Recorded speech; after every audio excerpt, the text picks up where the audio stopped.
Bonjour, bienvenue dans ce nouveau numéro de Dimanche en politique. Mon invité cette semaine est Xavier Bonnefond, maire d'Angoulême et conseiller régional d'opposition. Bonjour.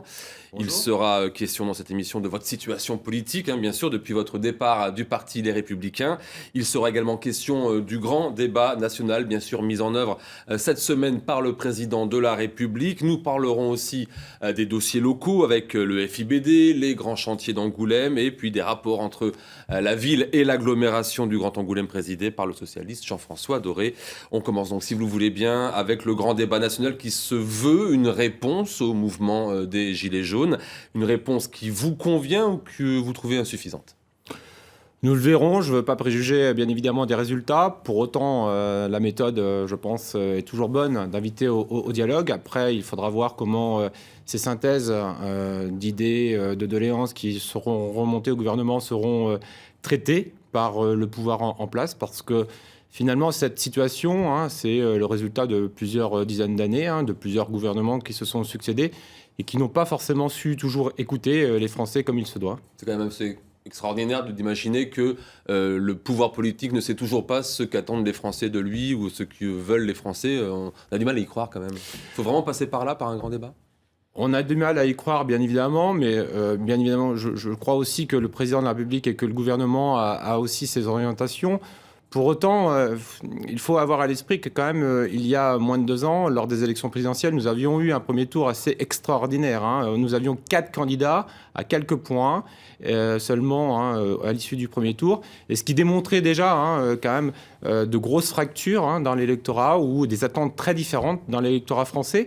Et je crois que Emmanuel Macron... Avec un problème de légitimité, vous êtes en train de dire ? Non, mais vous savez, quand on a 4 candidats à l'issue du premier tour qui tournent autour de 20 points et 20 quelques points donc pour Marine Le Pen et Emmanuel Macron, c'est quand même assez inédit. Je crois qu'on peut reprendre les résultats des autres présidentielles. On a rarement eu ça à d'autres moments. Alors le maire d'Angoulême que vous êtes, sera-t-il un organisateur, un animateur ou un facilitateur de ce grand débat ? D'abord, les maires que nous sommes, et je m'inscris bien évidemment dans cela, nous sommes des gens qui dialoguent au quotidien avec les administrés. J'étais encore samedi, il y a 8 jours, en permanence sans rendez-vous, donc tout un après-midi pour dialoguer, recevoir mes concitoyens. Pour autant, là, on est quand même sur des sujets qui sont de l'ordre du national, qui sont de l'ordre du législateur. Alors le maire que je suis aura l'occasion d'en discuter demain avec son équipe municipale pour voir en effet quelles actions, quel type d'idées nous souhaitons retenir et mettre en œuvre. Mais bien évidemment, Angoulême, première ville du département de la Charente, ne peut pas être absent de ce grand débat, ne peut pas ne pas permettre donc aux concitoyens de se réunir et éventuellement de se faire... Vous pensez que c'est le rôle du maire aujourd'hui d'être un des animateurs du grand débat ? Depuis les annonces... Certains disent non, Jean-Pierre Ablin, Châtellerault par exemple, Alain Claes à Poitiers par exemple. Oui, mais je crois facilitateur, oui, organisateur peut-être, mais je crois qu'on a tous, non. Je crois qu'on a tous à peu près la même idée. Après, on l'interprète ou on la précise de manière différente. Simplement, depuis que Emmanuel Macron a donc indiqué que ce grand débat se ferait, depuis que le gouvernement a précisé les modalités d'organisation, je me suis documenté, comme bon nombre de mes collègues. J'ai pu donc tomber sur le kit d'organisation qui est désormais en ligne. J'ai pu aussi constater que l'animateur de ces réunions, quel qu'il soit maire ou simple citoyen, se devait d'être neutre pour permettre la parole libre. Donc je crois que finalement, nous allons faciliter, bien évidemment, toutes les initiatives. Nous allons peut-être certainement en accompagner. Le maire, en tant qu'animateur, pourquoi pas ? À condition, bien évidemment, de rester neutre et à condition, éventuellement aussi, qu'il y ait un membre de la législature actuelle, un membre de député ou un membre peut-être représentant de la préfecture. En Charente, nous avons le directeur de cabinet de Madame la préfète qui est le représentant départemental de ce grand débat. Concrètement, aujourd'hui, qu'est-ce qui est prévu à Angoulême, sur Angoulême, au niveau de ce grand débat ? Il y a des choses déjà concrètement prévues ? Le député de La République En Marche a pris une initiative ce week-end. Je voulais indiquer il y a quelques secondes, j'aurai l'occasion d'échanger avec mon bureau d'adjoint, avec mon équipe municipale lundi. Donc c'est à l'issue de cet échange. J'ai une équipe diverse, j'ai une équipe avec finalement assez peu d'élus encartés. J'ai besoin également d'échanger avec ceux-là.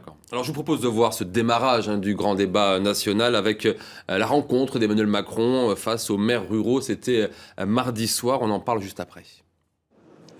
Son entrée est saluée par de timides applaudissements. Alors d'emblée, Emmanuel Macron donne le ton, il est là pour écouter. Je vous demande vraiment de me dire ce que vous avez sur le cœur et dans la tête. Je vous remercie. Message reçu par les 600 maires présents dans la salle qui enchaînent les doléances. Des propositions. Le lien entre l'État que vous représentez et la nation que nous sommes aujourd'hui est rompu. On a des territoires où les patients décèdent par manque de soins. Arrêtez de changer les lois tout le temps. Quand est-ce qu'on arrête la machine à broyer la proximité ? Viennent ensuite les réformes qui fâchent, et notamment l'ISF. Ce n'est pas un tabou, répond le président, tout en restant ferme sur sa position. Il ne faut pas raconter des cracks. C'est pas parce qu'on remettra l'ISF comme il était il y a 1 an et demi que la situation d'un seul gilet jaune s'améliorera. Ça, c'est de la pipe. Ce que je sais, c'est que si je le faisais demain, les quelques-uns qui étaient en train de revenir de créer de l'emploi, ils diraient celui-là, on a compris, il est comme les autres. Dès qu'il y a un coup de grisou, lui, il remballe ses idées, il est reparti. Non.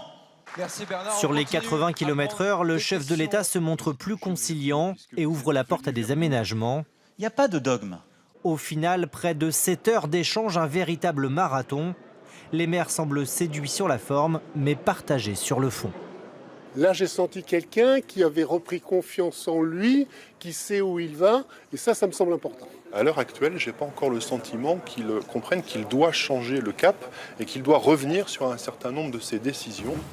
Emmanuel Macron a également été interpellé sur ces petites phrases. Et d'ailleurs, un peu plus tôt dans la journée, à l'occasion d'une visite improvisée dans la mairie de Gagny, le chef de l'État venait de livrer hors caméra ce commentaire sur la pauvreté.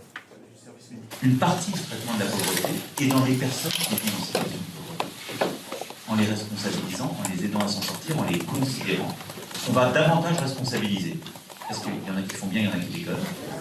Une formule qui a suscité de nombreuses critiques, parasitant ainsi le lancement du grand débat national. Retour sur le plateau de Dimanche en politique avec Xavier Bonnefond, le maire d'Angoulême. Quelle question vous lui auriez posée si vous aviez été invité à cette rencontre ou celle de Souillac vendredi ouais. Je pense que je l'aurais interrogé sur notamment la question des soins, la question de la santé qui, pour nos territoires, y compris pour un territoire comme celui d'Angoulême, est un sujet prioritaire. Aujourd'hui, Angoulême, finalement, dans très peu de temps, aura certainement des vrais problèmes en termes d'accès aux soins pour l'ensemble de ses concitoyens. Et c'est vrai qu'aujourd'hui, nous attendons beaucoup de l'État, nous attendons beaucoup, bien évidemment, aussi du ministère de la Santé pour pouvoir faire en sorte que l'offre de soins, demain, sur nos territoires, d'abord, reste au niveau où il est, ça veut dire voire plus s'améliorer. d'argent pour les hôpitaux, plus d'argent pour les implantations de médecins. La question, oui, c'est plus d'argent pour les hôpitaux pour éventuellement aussi accélérer le niveau d'investissement, mais également aussi être au plus près des personnels, parce que c'est des personnels qui aujourd'hui sont en tension dans nos hôpitaux. Les déficits sont nombreux. Je crois que la région Nouvelle-Aquitaine, quand on additionne l'ensemble des déficits de nos hôpitaux, c'est près de 100 millions d'euros aujourd'hui. Donc il y a bien un sujet de santé, il y a bien un sujet d'offre de soins qui aujourd'hui est de plus en plus présent dans l'électorat donc de notre région et de notre territoire d'Angoulême. On a entendu un maire parler d'une machine à broyer la proximité. Vous partagez ce sentiment, cette situation ? Oui, parfois, bien évidemment. Je crois que dans certaines communes extrêmement rurales, un peu reculées, on a le droit et on peut constater en effet ce sentiment. Je crois qu'il est fondé. Moins dans une ville comme Angoulême ? Moins dans une ville comme Angoulême. Pour autant, je crois qu'il y a eu aussi des réformes donc en fin de mandat dernier qui ont accéléré aussi ce sentiment d'éloignement, ce sentiment de technostructure. C'est les élargissements des intercommunalités. Je crois que, vous savez, à l'échelle de Grand Angoulême, quand vous avez Angoulême, 45 000 habitants, ville-centre, ville-préfecture, et quand vous avez Voulgesac, 150 habitants, vous voyez qu'on ne parle pas tout à fait de la même chose et que les centres d'intérêt peuvent être différents. Sur les 80 km/h, vous êtes un proche d'Édouard Philippe, qui est à l'initiative de ce changement législatif sur la vitesse limitée. C'est une erreur politique ? Je ne sais pas si c'est une erreur politique parce que il faut y revenir. La question de la sécurité routière doit être un enjeu et bien souvent pour des raisons électoralistes, ça n'a pas été un sujet qui a fait l'objet de décisions suffisamment fortes. Pour autant, je crois que quand même sur ce sujet-là, on aurait dû davantage écouter les présidents des conseils départementaux qui avaient des propositions à faire. Peut-être aussi davantage écouter les préfets qui ont aussi une bonne analyse tous ces corps des zones intermédiaires qui finalement accidentogènes. ont été un peu absents du dialogue avec le gouvernement et avec l'exécutif à l'Élysée. C'est ce qu'on a reproché beaucoup, c'est ce qu'on reproche beaucoup à Emmanuel Macron. Oui, certainement, mais c'est aussi peut-être un manque de culture. Emmanuel Macron, comme vous le savez, n'a jamais été un élu local. Vous savez, quand on est maire ou quand on est conseiller municipal, on est à portée d'engueulade. Je crois que ce n'a pas été forcément toujours le cas d'un individu comme Emmanuel Macron. Alors les Gilets jaunes d'Angoulême se sont démarqués en toute fin d'année, l'année dernière, avec cette fameuse affaire du simulacre de décapitation d'un mannequin à l'effigie d'Emmanuel Macron. Le pouvoir a demandé des sanctions exemplaires. Résultat, des journalistes de la Charente-Libre ont été entendus par la justice en tant que mise en cause pour provocation non suivie des faits ou crimes ou délits, parce qu'ils avaient tout simplement fait leur métier d'informer. Je vous propose d'écouter mon confrère de la Charente-Libre, Ismaël Karoum, à ce sujet. On peut potentiellement être poursuivi pour avoir également provoqué, participé à la provocation et à la haine, en filmant cet événement. Et on a quand même été extrêmement surpris. Je pense qu'il y a dans cette histoire-là, il y a quand même aussi quelque chose d'un peu irrationnel, sous prétexte que ça a choqué jusqu'au Premier ministre. En tout état de cause, notre état d'esprit, c'est que si ça se reproduit, on continuera à couvrir ce genre d'événement comme on l'a toujours fait.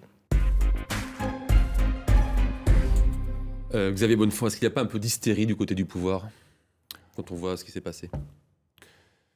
Du côté du pouvoir, je ne sais pas. Je voudrais quand même rappeler que dans notre pays, et je pense qu'il faut encore s'en réjouir, il y a donc une vraie différence entre le pouvoir politique et le pouvoir judiciaire. Et ça, je pense qu'il faut quand même le rappeler. Enfin, il y a une vraie demande de Matignon, même de l'Élysée, pour que les exemples soient faits sur cette affaire-là. Quand même. La réaction de l'autorité de l'État, à mon avis, n'est que aussi finalement la résultante du travail qui a été réalisé par Charente-Libre, parce que c'est vrai que, à titre personnel, moi j'ai découvert ce qui s'était passé à la lecture donc de l'article de Charente-Libre. J'ai été profondément choqué.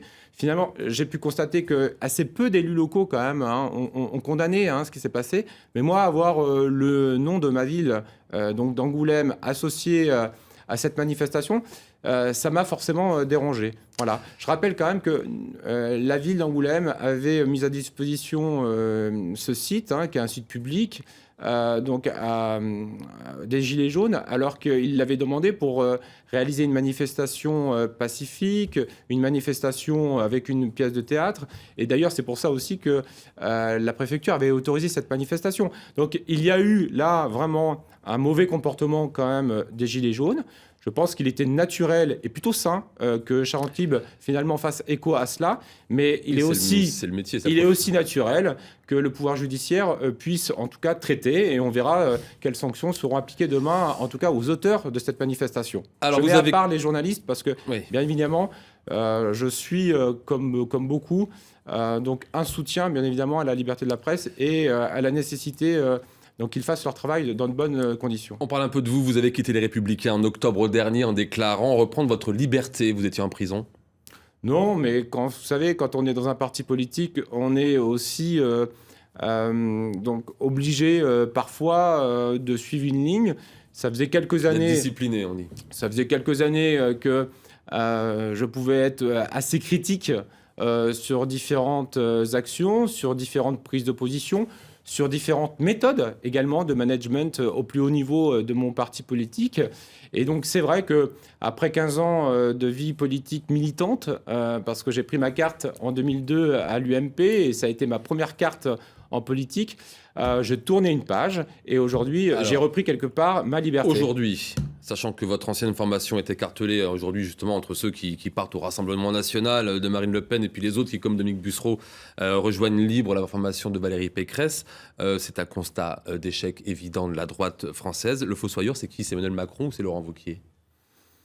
Je ne sais pas, je pense que c'est le résultat de plusieurs années de mauvaises décisions ou en tout cas de mauvaises analyses de la part de nos responsables politiques nationaux.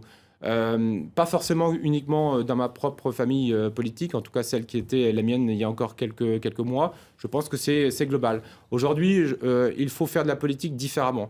Et je crois que ce n'est pas une affaire de discours, c'est vraiment... une chose qui est nécessaire, c'est vraiment la rénovation des personnes, le changement des personnes, le changement de vision, parce qu'on voit bien qu'aujourd'hui... Oui, mais il faut aussi un éclaircissement. Par exemple, vous êtes aujourd'hui maire d'Angoulême. Sous quelle étiquette politique, s'il vous plaît? Mais je n'ai pas besoin d'étiquette politique pour me présenter à une élection locale et à une élection municipale. C'est même mieux de ne pas en avoir? Vous savez, on a l'impression aujourd'hui. Quand on est dans un parti politique où on a le sentiment qu'il faut penser tous la même chose, j'ai le sentiment que finalement, en pensant tous la même chose, on ne pense plus rien. Moi, j'ai décidé de penser par moi-même. Sauf que ça vous a permis de faire une carrière politique, d'être dans un parti. Déjà, de grimper les échelons. Je ne suis pas certain que être maire d'Angoulême depuis 5 ans, ça soit une carrière politique d'abord. Mais bien évidemment, ça m'a permis de m'engager. Ça m'a permis de m'engager en politique. Voilà. Donc aujourd'hui, une élection locale, qui plus est une élection municipale, là au moment où quand même on rappelle souvent que les maires sont souvent encore les élus les plus appréciés de l'électorat en général. Je ne suis pas certain qu'on ait besoin d'une carte politique. Vous avez vu le fond. Est-ce que vous serez candidat? Attendez, je voudrais quand même rappeler... Il faut accélérer. Mais je voudrais quand même rappeler des dossiers locaux. qu'en 2014, j'ai conduit une liste de 43 personnes donc pour la campagne. Sur les 43, seuls 7 étaient encartés. Est-ce que vous serez, Xavier Bonnefond, candidat à votre propre succession à la mairie d'Angoulême?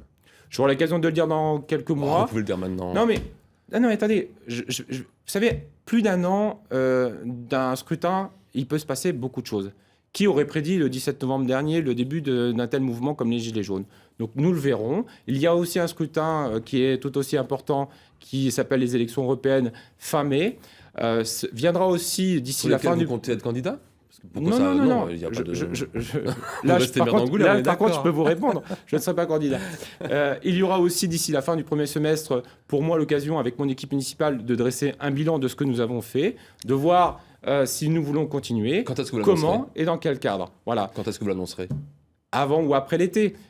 Mais je voudrais quand même dire, Jérôme Villain, je ne suis pas un adepte de la langue de bois. Donc, bien évidemment...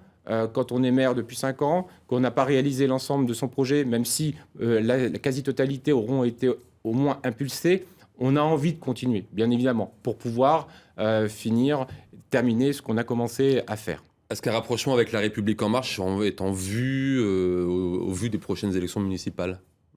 Alors, est-ce que vous y pensez? Autant je ne confirme pas définitivement ma candidature pour 2020 ce jour, autant... après 5 ans de maire, on sait ce qu'on ne veut pas faire et ce qu'on ne veut pas reproduire depuis 2014.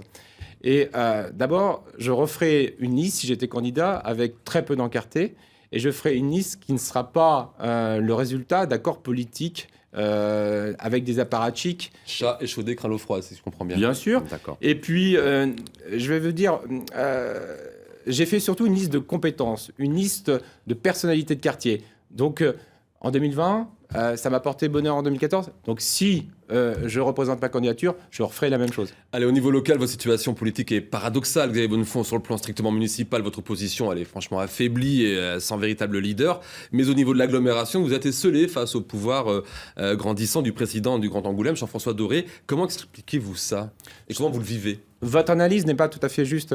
D'abord parce que mon opposition n'est pas forcément affaiblie, mais c'est simplement, je pense que nous traitons des sujets... On a vu des oppositions municipales qui se portent mieux que ça. Nous traitons des sujets, nous traitons des problèmes, et avec des actions concrètes. Donc forcément, l'opposition a très peu d'espace politique. En ce qui concerne l'agglomération, je ne suis pas sûr que je sois esseulé. Vous savez, quand on est premier vice-président de l'agglomération en charge de la promotion de la BD et de l'image, et que aujourd'hui la ville d'Angoulême dispose de 6 élus dans l'exécutif communautaire, je ne pense pas que nous soyons esseulés. Ça se passe bien avec votre relation avec Jean-François Doré aujourd'hui? Ça se passe très bien. Nous avons, je Ça pense... pénalise en aucun cas la politique de Angoulême et de Grand Angoulême Je pense que nous avons vraiment sorti... Donc c'est la bonne solution finalement, un équilibre politique comme ça? Je pense que nous avons sorti ensemble de vieux dossiers qui étaient dans les tiroirs et sur lesquels nos prédécesseurs avaient pu se casser les dents. Donc c'est un bon équilibre finalement d'avoir quelqu'un à droite, quelqu'un à gauche. Ce n'est pas comme ça qu'il faut le constater ou en tout cas qu'il faut le traiter. Simplement aujourd'hui, nous avons trouvé un mode de fonctionnement qui met le territoire donc au premier niveau et surtout nous avons donc établi des critères de décision qui tournent autour de l'intérêt général. C'est ça le fonctionnement que nous avons aujourd'hui avec Jean-François Doré. Il nous reste 5 petites minutes. De nombreux chantiers vont être réalisés à Angoulême et l'Aglo cette année. J'en ai compté 8 pour un total de près de 200 millions de travaux d'euros. Le plus important, c'est bien sûr celui du réseau BHNS, le bus à haut niveau de service, dont la mise en service est prévue cet été. Des commerçants ont vu rouge lors des travaux. Qu'est-ce que vous leur avez dit? Que c'était compliqué pour eux?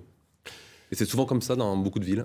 C'est souvent comme ça dans beaucoup de villes. C'est la nécessité de refaire des voiries, c'est la nécessité de refaire les trottoirs, c'est la nécessité d'installer... on peut se mettre à leur place. C'est la nécessité d'installer des pistes cyclables, c'est la nécessité de traiter la question des mobilités, c'est la nécessité de traiter les entrées de ville, c'est la nécessité de traiter des anciennes routes nationales qui ont été laissées suite à la création des déviations il y a maintenant plusieurs dizaines d'années et qui sont restées dans leur jus.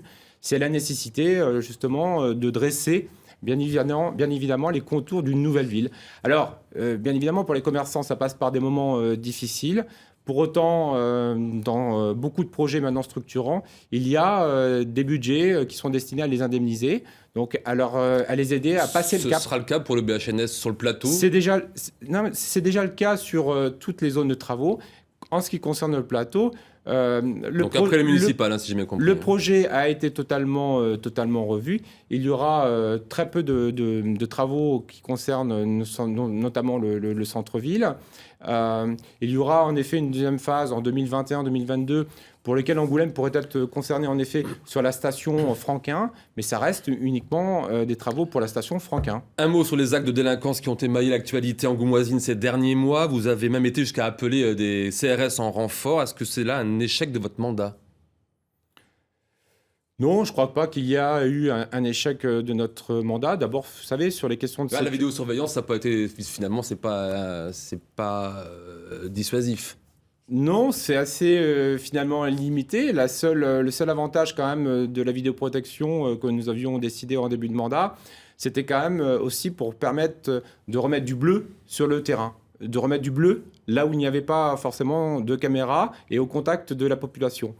Aujourd'hui, c'est vrai que malgré les effectifs en hausse à la police municipale depuis le début de mandat, malgré le retour de quelques effectifs au commissariat d'Angoulême, on observe quand même que les incivilités, que la question de la délinquance augmente plus vite que les effectifs peuvent augmenter depuis quelques années.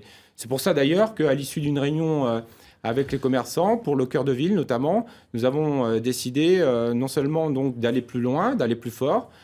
Durant l'année 2019, on va augmenter le nombre de caméras, mais surtout, on va désormais fonctionner avec un centre de supervision urbain, avec des opérateurs qui seront derrière les écrans et qui pourront visionner en temps réel ce qui se passe sur l'espace public grâce à ces caméras. Donc rendez-vous dans un an pour voir si ça a amélioré la délinquance. On a aussi, depuis le 19 décembre dernier, donc ça fait maintenant bientôt un mois, donc mise en place une brigade semi-nocturne.